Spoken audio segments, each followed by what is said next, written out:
led by Dr. Warshauer, a professor of political and constitution history at Central Connecticut State University. He has written widely on such topics as Andrew Jackson, the American Civil War, slavery, and on the history of Connecticut. He is the author and editor of several books, including Andrew Jackson and the Politics of Martial Law, Nationalism, Civil Liberties, and Partisanship. Warshauer's work with the Connecticut Civil War Commemoration Commission was instrumental in the conservation and relocation of the forlorn or old soldier to the capital. His website, The Mindful Professor, highlights his numerous projects and lectures, and he's well known for his colorful Halloween presentations or displays at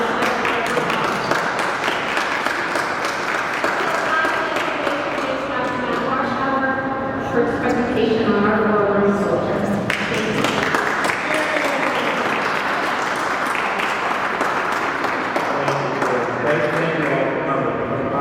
She mentioned, so let's begin with Halloween.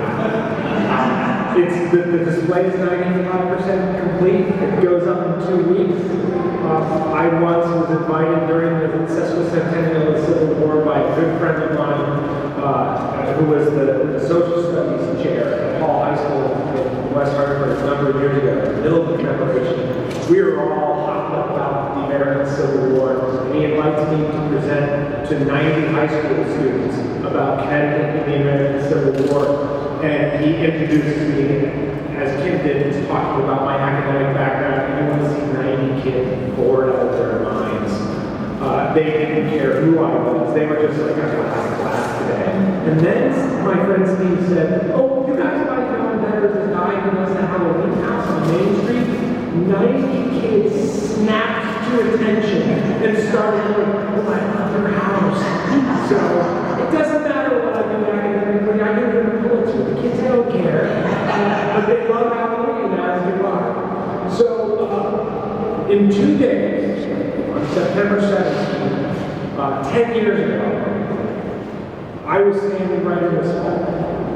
I brought my then 13-year-old daughter, Emma, my oldest daughter, with me. I said to her in the morning, I said, hey, do you want to play hooky from school today? And watch the Forlorn Soldier delivered to the State House? And she goes, can I? And I said, of course. And so she came with me and took pictures that day as we had a specialty moving company come in and move the Forlorn Soldier into this room through those doors on a special set of rails that they had set up, like a locomotive. And they pushed this, couple-ton piece of brownstone into the building. And I said to my daughter at the time, you are the only kid in Connecticut who is here to witness this. And someday you're going to come back here with your own kids, and you're going to tell them this story. So that's what I'm going to do for you today, is to tell you the story of the Forlorn Soldier, the old soldier, Hayfoot. He has a variety of different names.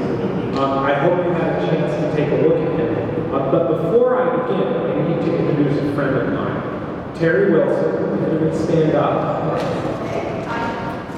Terry is the president of the Avon Historical Society. We met during the Civil War sesquicentennial. We worked on a ton of projects together, and we've become fast friends ever since.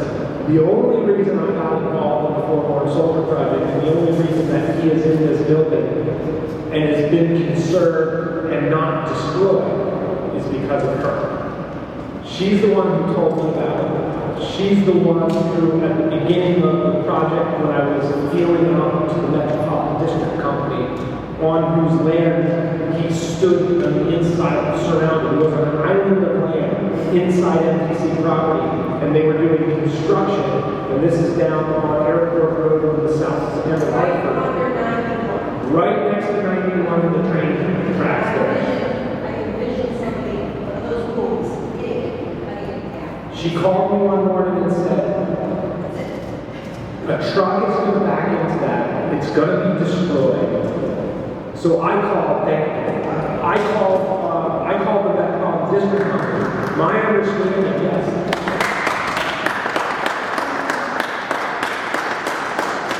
So I had called the Metropolitan District Company and asked them before this first conversation. Terry had told me about the first time. I called the MPC and said, I understand you have an old Civil War soldier figure, statue, down on MPC property on Airport Road. And I would like to help to conserve it.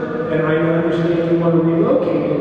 And so we started working together. And then I was trying to figure out a place to relocate it. And then I ran into Connecticut's Director of Veterans Affairs, who walked up to me, and we didn't know each other for a while, and she said, so you're trying to steal my soldier?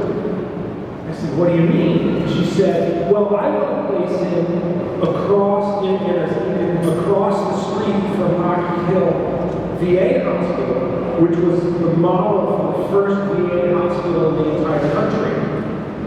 And I want to place him over there, and I understand you're trying to move him someplace else. And I said, I didn't realize that's what you wanted to do.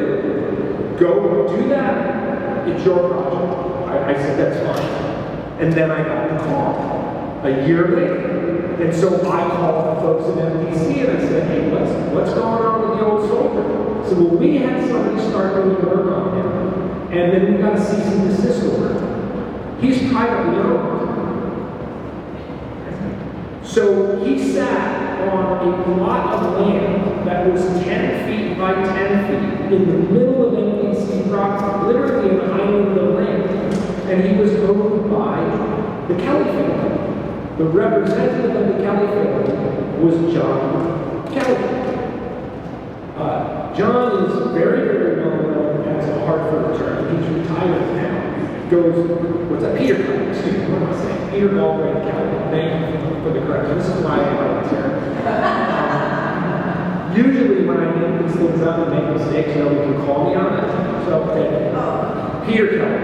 So, it was his ancestor, John Kelly. So, I found out that he had sent a cease and desist order to NBC, and they stopped doing anything in terms of conservation. But all the construction was going on around there. So, the former president of Central Connecticut State University, Dick Judd, was an old friend of mine. He's the president who hired me at the university. He was a much younger professor years ago.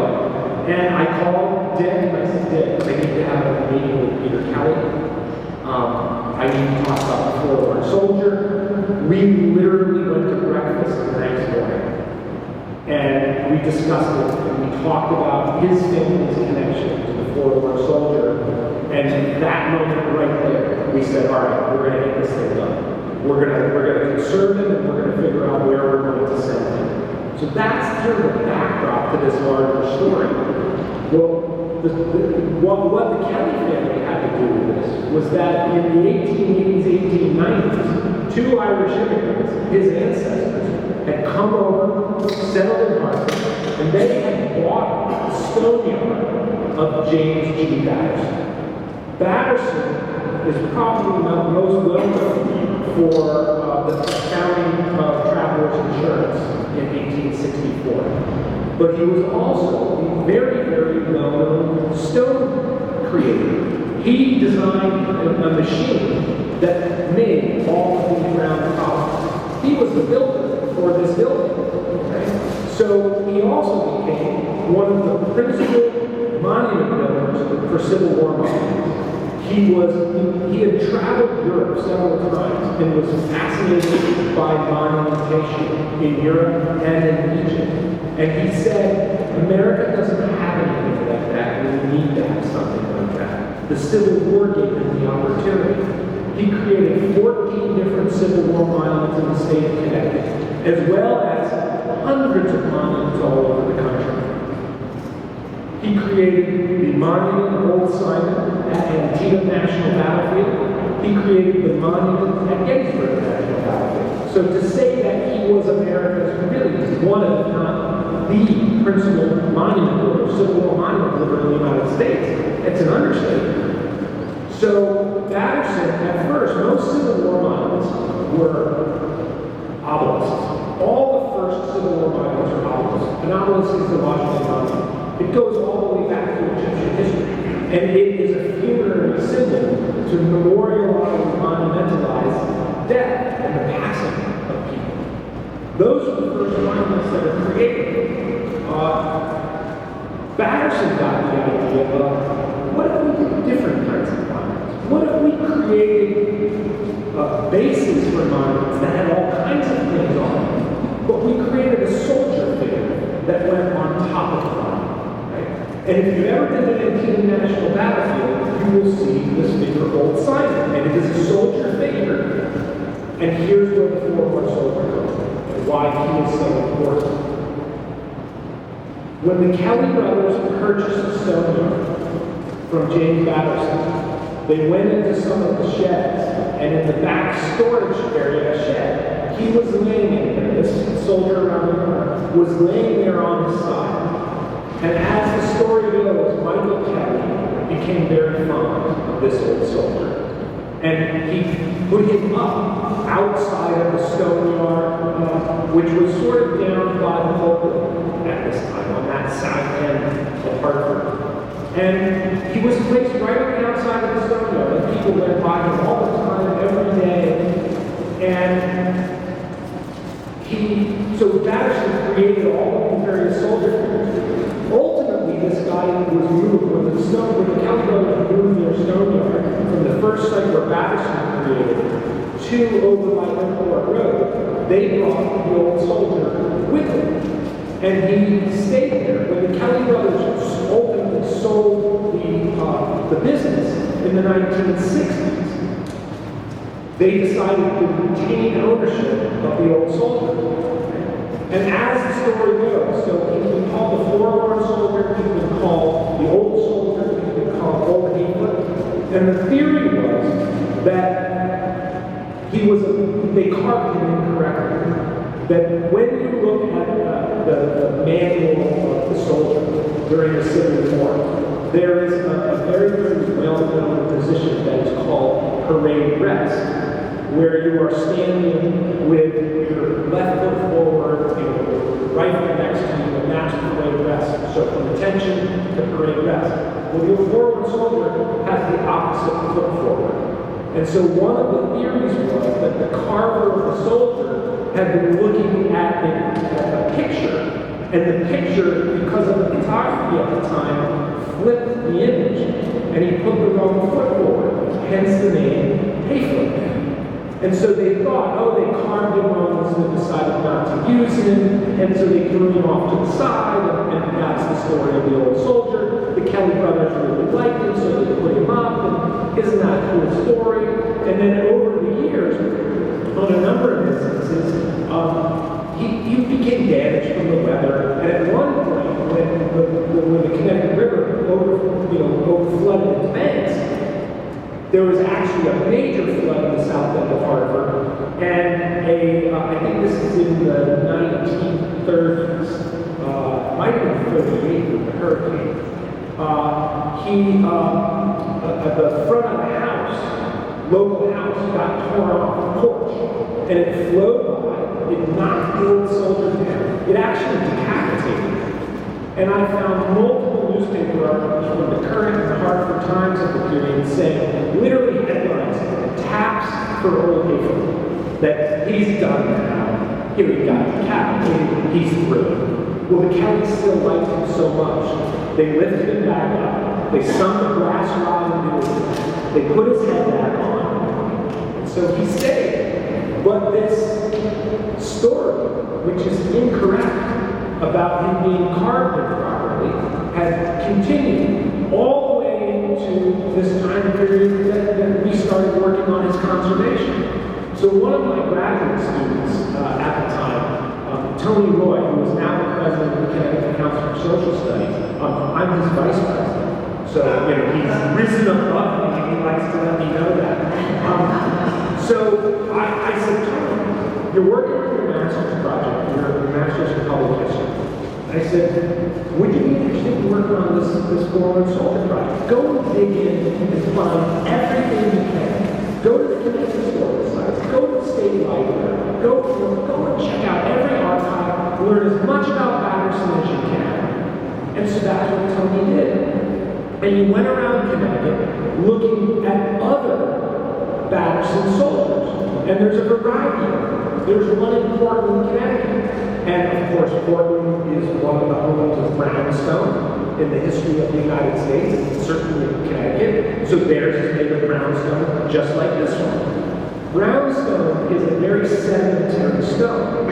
It is created from sediment layers of mud and earth that are compressed over time, as opposed to a volcanic stone like granite, which is much, much harder. So brownstone or sandstone doesn't hold up to time well. This is why monuments are made of granite and marble today rather than brownstone. So there's a point at which Patterson starts creating his soldier monuments out of granite. And so what Tony was trying to figure out is, how do you date these?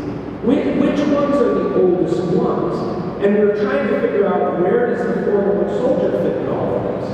And one day, as Tony had been going around looking at all these various statues, the soldier statues, trying to figure out what they represented and what was different about them, he was one day sitting looking at the Forlorn Soldier, pictures of them, along with pictures of other ones, and it suddenly hit him. Every single one of the soldier figure monuments, including old Simon X, has a tripod. It has two legs, and then it has a tree stump that comes up from the back that provides a tripod to balance the soldier and hold it up. The Forlorn Soldier is the only one that doesn't have that. He's the first. He's the prototype for all the rest of the Civil War statues. And it didn't work out, and Patterson didn't want to put it up anywhere. So we put it into the storage shed where the kettles found it. So that's the real history of the Forlorn Soldier. That it's not that he was a mistaken soldier. And in fact, we looked at the military manual and it showed that it is correct that there's another soldier position that has the other foot forward. So it's not an incorrect carving. It's actually the prototype. It's the very first carving of the soldier figure. Since Patterson is the stone creator, the monument creator, who created the idea of soldier figures on the tops of monuments, and he's the one who created the Forlorn Soldier, we argue that that's actually the first soldier figure in the history of the United States. So it's incredibly, incredibly important as an artifact. So all this research, all this background pulled together, we were amazed by this. And all of this is coming together as we're in the process of trying to decide, what are we going to do with this guy? So Peter Kelly provided $15,000 and Travelers Insurance.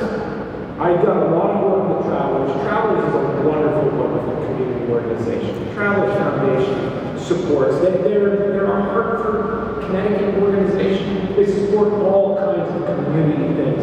I had met with them at the front end before we started the Civil War commemoration and sat down with two of their foundation people. One of them, excuse me, still Tara Spain, is still a friend of mine. And I went and told them about Patterson's history. Not only was Patterson one of the principal stonebuilders, but during the Civil War, he was an outspoken supporter of Abraham Lincoln. He was the president of the Republican State Committee and very in favor of defending the Union. And so I told all of this history to Tara and her colleague, and we were in this meeting, and at one point she looked at me, she goes, wow, Travelers really is a deep connection to the Civil War. And this is going to be terrible, she's going to see this on CTN. But at that moment, I felt like a fisherman with a rod, and I was like, ooh, I said it. This is great. And Travelers was so supportive of the Civil War commemoration. And so when I started learning about the Forlorn Soldier, Patterson's connection, I called Tara and I said, hey, you have 15 minutes. I have a story to tell you. And she just laughed and goes, I love her stories. And so I told her this story. And she goes, what do you mean? And I said, well, could you match Peter Kelly's $15,000? And she just said, without missing a beat, I'll start the paperwork. Right? That's the kind of organization the Travelers is. And so they helped support this. And so I got this fantastic stone conservator named Francis Miller, who I still work with. He's done restorations on a tremendous number of monuments throughout New England. And we met over there on Airport Road, where this lonely old soldier stood for years and years and years. Somebody, probably about once or twice a year, would come by and stick a little American flag in the ground next to him, just so people would remember, yeah, he's still here. And we spoke with Francis about, well, what should we do? Where can we move him? And Francis's main remark was, listen, this isn't a monument, it's an artifact. He said, I can clean the soldier, I can shore him up, I can treat him with chemicals to repel water, but those chemicals aren't going to stay forever. So he really needs to be moved out of the elements. He's going to fall apart if he stays outside. That's when I got the idea of this building was built by the Civil War generation. Right? This building is literally a shrine to the American Civil War, and people don't really understand that. During the Civil War commemoration, I tasked one of my graduate students with calling every single state capital in the country that was around during the Civil War. And he asked them a simple question. How many Civil War monuments or tributes do you have inside or on the outside of your state grounds? And can you please send me information on them? Any guesses as to the state that has the most tributes? Why would you ruin? This is why I have a love-hate relationship with terror, right? Because I try to suck people in so they give me a wrong answer.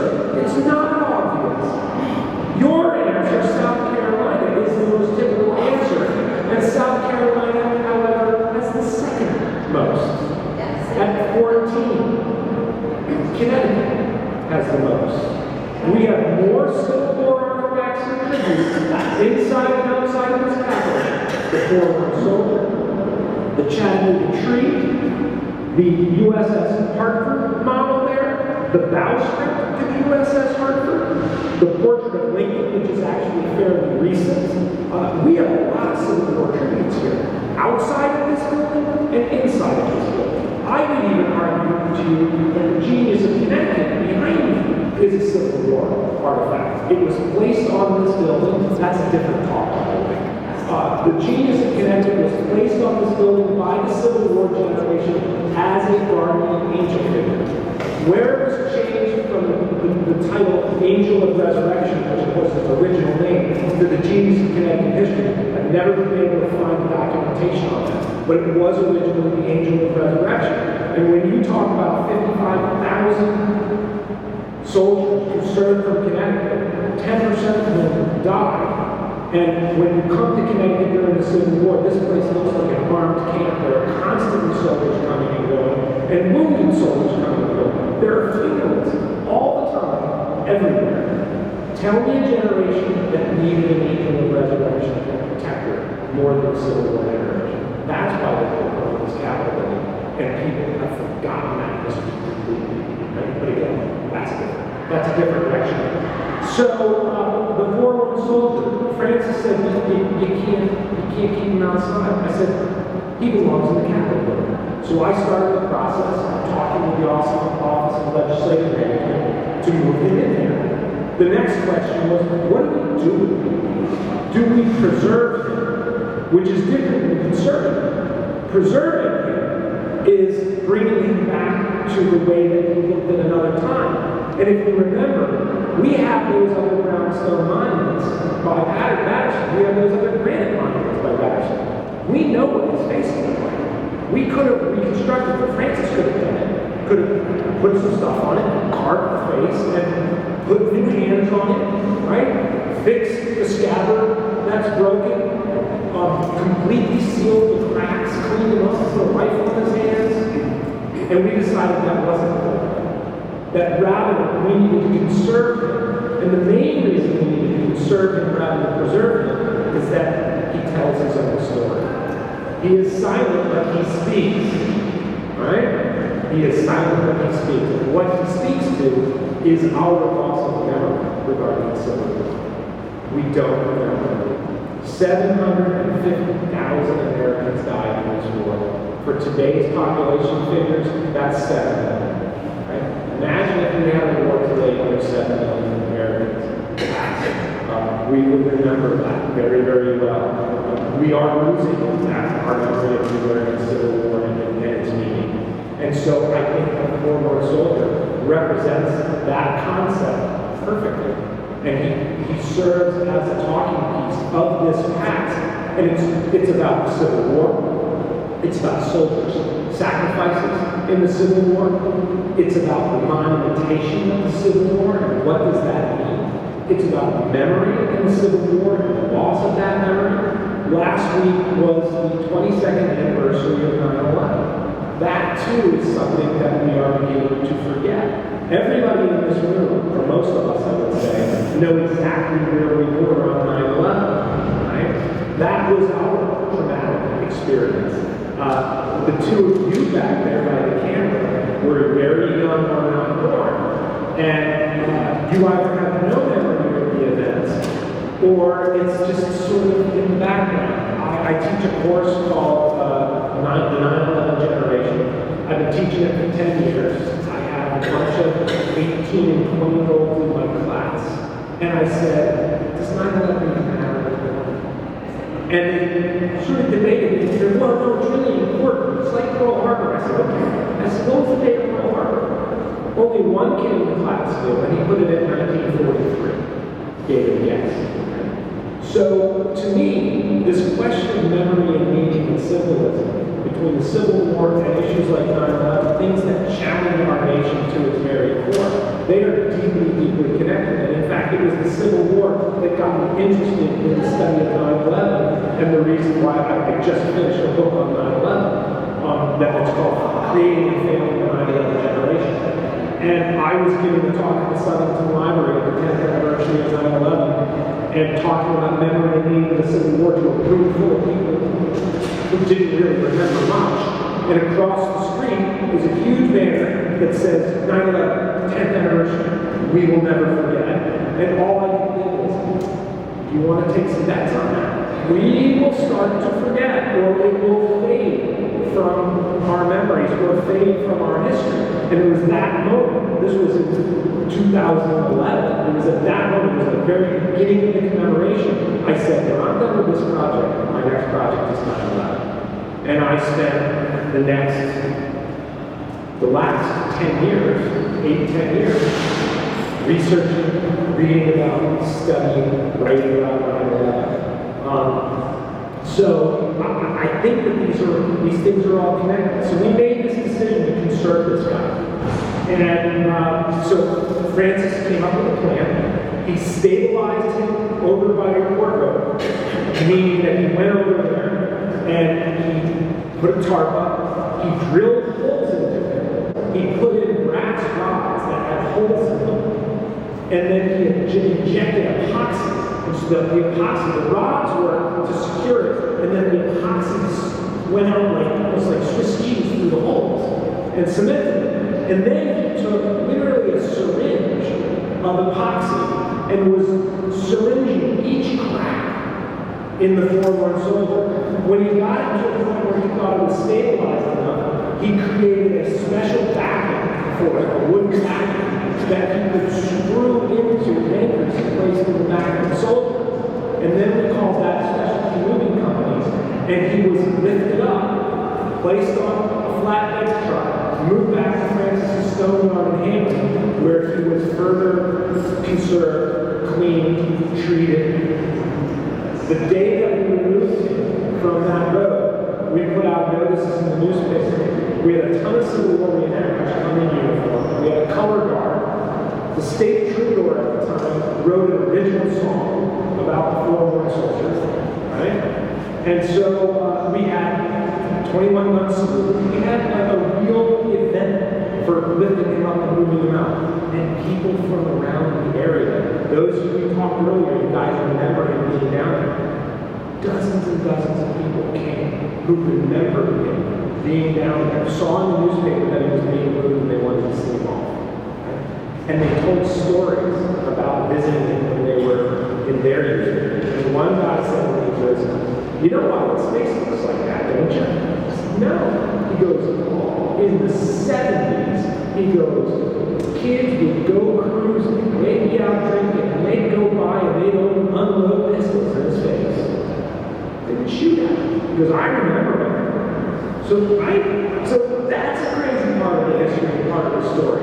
So we had to lift it up, he was concerned, and then we said, all right, if we're going to choose a date to bring him in here, we got to choose the most significant date in the American Civil War, and that's September 17th, 1862. Why? Because it's the Battle of Antietam. It remains to this day the single largest day in American history. 23,000 men killed and wounded in 12 hours. 4 Connecticut regiments served at Antietam. The 8th, the 11th, the 16th, and 14th. How can I forget the 14th? My friends in the 14th are never going to let me read that one down. The 14th and the 16th had their rifles for about 2 weeks, and they literally walked into a killing field. They were slaughtered at that battle. So we have deep, deep ties to Antietam, right? You had mentioned at the beginning of this that the Hall of Flags, which is right down the way here, that those flags were marched in and placed here on September 17th, the anniversary of Antietam. The Soldiers and Sailors Memorial Arch out there was dedicated on September 17th. That's the date we had to choose for bringing the Forlorn Soldier. So we brought the Forlorn Soldier in. We had that entire hall filled with people. We again had a color guard, Civil War color guard. We had then present-day members of the Connecticut National Guard. We tried to include the Connecticut National Guard in most of the Civil War commemoration events that we held because we wanted to recognize that the vast majority of soldiers who served in the Civil War were volunteers. All of our U.S. soldiers in the Connecticut National Guard today are volunteers. There's a continuity and connection that exists there that we wanted to recognize. So we brought him in. The Kelly family came, and Peter used it as an opportunity to have a Kelly family reunion. And the Kellys came from all over the country for this event. And I said to Peter that night, I said, "No, Peter, there hasn't been this many Kellys in this building since they built the building and they were all the laborers for it, all the Irish laborers." Right? So, I mean, that's essentially the story of, the snapshot of Forlorn Soldier. So, quite often we walk through places like this, which is both a working capital, but also a museum. And we walk through it, and we were very fortunate to have the League of Women Voters giving tours here, telling our citizens about this history. And that's a dedication in itself to do that. But Americans are remarkably, I think, lazy when it comes to understanding their history. And we need to engage them more. And so I think the Forlorn Soldier's got a great story. Well, thank you all so much for attending